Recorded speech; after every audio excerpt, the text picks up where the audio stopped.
হাসিনা আজ রাষ্ট্রপতির কাছে পদত্যাগপত্র জমা দিয়েছেন এবং আমি তা গ্রহণ করেছি। প্রধানমন্ত্রীর পদত্যাগ ও বৈষম্য বিরোধী ছাত্র আন্দোলনে সৃষ্ট পরিস্থিতিতে আজ বঙ্গভবনে 3 বাহিনীর প্রধান এবং বিভিন্ন রাজনৈতিক দলের নেতৃবৃন্দ, সুশীল সমাজের প্রতিনিধি ও বৈষম্য বিরোধী ছাত্র আন্দোলনের কয়েকজন সমন্বয়কদের সাথে আলোচনা হয়।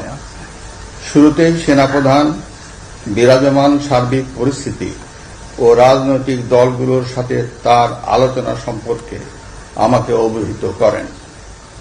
রাজনৈতিক নেতৃবৃন্দ এ সময় তাদের বক্তব্য তুলে ধরেন। সভায় বৈষম্য বিরোধী ছাত্র আন্দোলনের নিহত শহীদদের স্মরণে শোক প্রস্তাব গৃহীত হয়।